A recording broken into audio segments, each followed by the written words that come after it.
वस्तुतः सबसे बड़े पापी वे ही हैं जिनका भगवान की कथा में अनुराग नहीं है। तुलसी पूर्व पापते हरि चर्चा न सुहाय।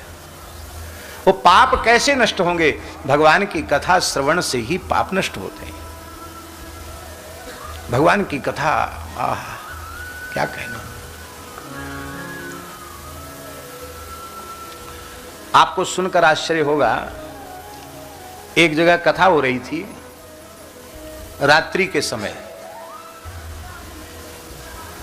प्राय गांव देहातों में रात के समय एक दो टाइम होते, एक टाइम दिन दोपहर में, फिर एक बार रात को। हमारे महाराज जी तो ऐसे ही करते थे। गांव में लोग ब्यारू वगैरह करके आते, फिर कथा सुनते। 12-1 बजे तक चलती रात को। एक बार दिन में कम लोग आते, रात को ज्यादा आते। सामान्य व्यवस्था रहती। और ठंड का समय, अच्छी ठंड। और यहां तो उतना नहीं है, नहीं तो गांव देहातों में मिट्टी के कलश वहीं व्यासपीठ के चारों ओर वहीं रखे जाते हैं। तो वहीं जवारे बो देते हैं, गोबर का बुरादा मिला के जवारे बो देते हैं। चाहे ठंड में चाहे पंडित बेचारों कप कपे, कोई मतलब नहीं उससे। पर जो नियम है, नियम कदली खंभे हैं वो सब लगाए जाते हैं। तो बैठने की जगह भी ऊंची नीची थी और कथा हो रही। और किसी व्यक्ति के पैर की ठोकर से कलश जो लुढ़क गया मिट्टी का, उसमें पानी भरा था। तो पानी बह करके स्वाभाविक जहां गड्ढा होगा वहां जाएगा। और हम जहां बैठे थे वहां ऐसी गड्ढा जैसा थोड़ा सा था, वो पानी बह के वहीं आ गया।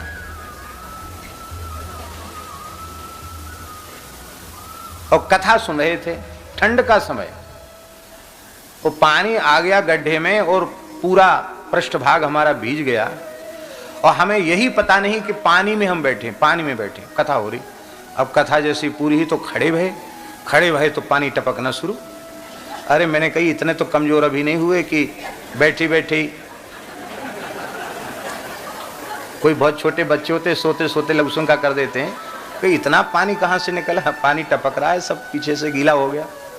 तब पता चला वो इधर का बगल वाला कलश था, वो लुढ़क गया था, उससे पानी वहां गड्ढे में था।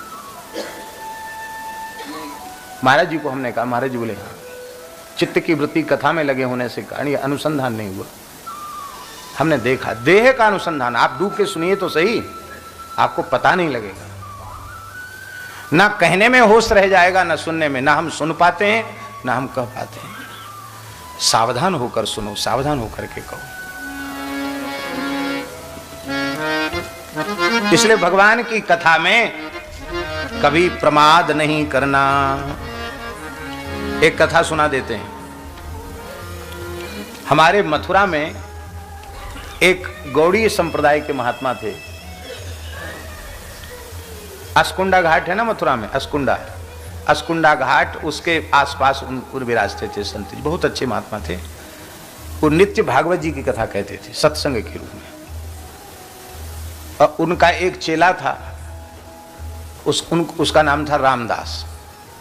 वही आश्रम की व्यवस्था देखता था, व्यवस्था वही संभालता था।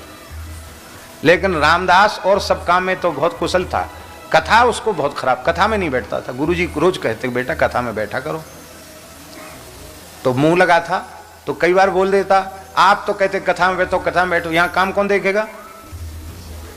अरे भाई 1-1.5 घंटे की तो बात है, 1-1.5 घंटे छोड़ दो काम, अब सब बिगड़ जाएगा। आप खुद बैठ जाते हैं और बाकी लोगों को भी बिठा लेते हैं और मैं भी बैठ जाऊं तो हो गया काम। कथा में नहीं बैठता। एक दिन कोई रसमय प्रसंग चल रहा था। अच्छा, एक काम और करता था वो रामदास। तो कथा के बीच से उठो वहां चलो, वो काम करो। तो उसका तो मन नहीं है, आगे पीछे करने का मन है। उठो चलो यहां बैठो। अब व्यवस्थापक की बात सबको माननी पड़ती। एक दिन उसने बर्तन खटर पटर कुछ ज्यादा ही किया, सो गुरुजी बहुत दुखी हो गए। बोले भाई रामदास, तुम बहुत विक्षेप करते हो, आज तो तुमने हमारी कथा में बहुत रसभंग कर दिया। तुम काय बात के साधु हो, कथा में तुम्हारा प्रेम नहीं है। बहुत दुखी हो गए आज में, धोखे से साधु बन गए। तुम्हारी प्रकृति तो बंदर के जैसी है, चंचल प्रकृति है तुम्हारी। लगता हमें ऐसा कि तुम बंदर की योनि में जाओगे। गुरुजी के मुंह से निकल गया।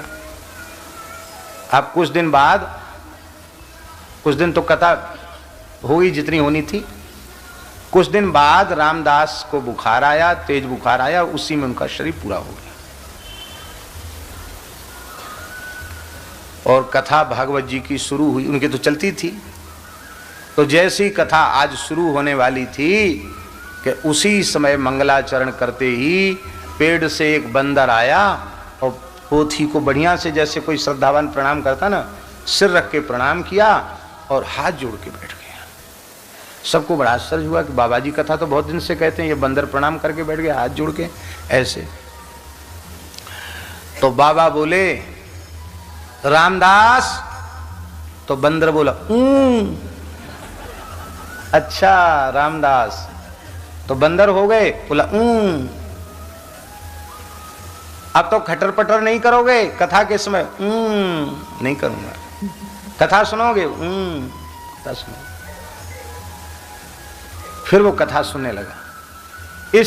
इस घटना के सैकड़ों लोग साक्षी थे, और जब तक वह बंदर जीवित रहा तब तक नित्य उनकी कथा में आना। और बंदर की योनि में इतना चंचलता बिल्कुल नहीं, ना बंदरों के समूह में रहे, और गुरु महाराज का उच्छिष्ट ही खाता था और कोई चीज नहीं लेता था। तो गुरु जी को उसके लिए अपने पत्तल में से छोड़ना पड़ता था। भाई रामदास नहीं और कुछ खाएगा नहीं, कुछ भी दे दो नहीं खाएगा, वो महाराज की जूठ नहीं खाता था।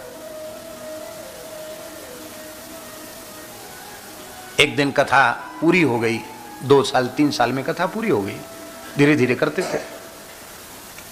दूसरे दिन फिर कथा शुरू होने का समय आया, आज रामदास नहीं आया। बाबा जी बोले भाई रामदास क्यों नहीं आया? का पता नहीं, कल तक तो आया था, आज नहीं आया।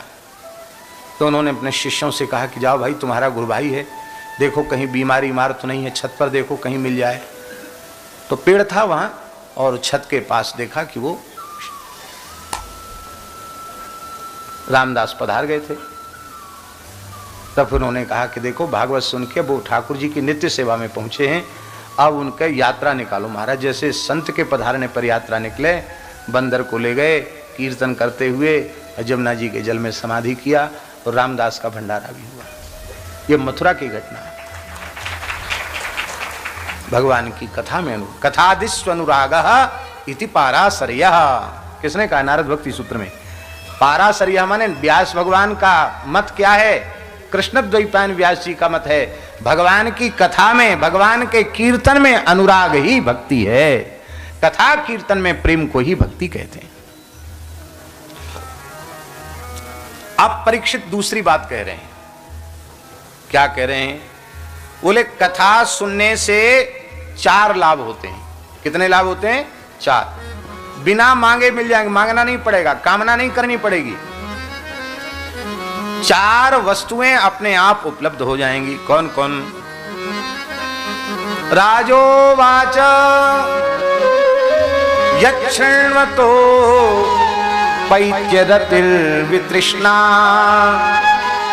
सत्वञ्च सिद्ध्यत्य चिरेण पुंसः भक्तिर्हरौ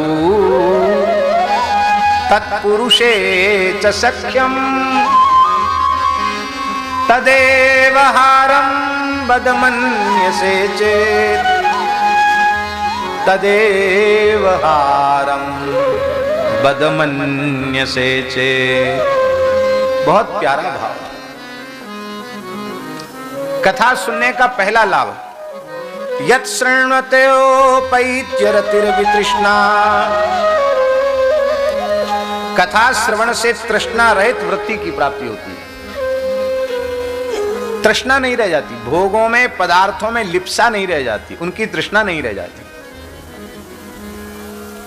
कथा सुनकर और कथा कहकर यदि लौकिक पारलौकिक भोगों की तृष्णा समाप्त नहीं हुई तो समझ लेना न तो ईमानदारी से कथा कही गई और न ईमानदारी से कथा सुनी गई। कथा सुनने के बाद विषय में वृत्ति रह ही नहीं जाएगी। जब तक विषय में हमारी वृत्ति लगी हुई है तब तक हमारे जीवन के अभाव की निवृत्ति होने वाली नहीं है, क्योंकि पदार्थ जो है ना, प्रकृति पदार्थ, ये अभाव रूप ही है, भगवान भाव रूप हैं। और जब कथा श्रवण करके हमारी चित्तवृत्ति भगवान में लग जाती है तो भगवान स्वभाव से परिपूर्ण है, इसलिए जीवन में पूर्णता आ जाती है। जीव आत्माराम, आप्तकाम, पूर्ण काम, परम निष्काम कथा सुन करके हो जाता है। यह पहला लाभ है कथा सुनने का, तृष्णा रहित वृत्ति की प्राप्ति। दूसरा लाभ, सत्वंच शुद्ध्य चिरेण पुंसः। दूसरा लाभ है सद्यः अंतःकरण की शुद्धि। तीसरा लाभ, भक्तिर्हरौ। भक्ति माने प्रेम, भगवान में प्रेम हो जाता है,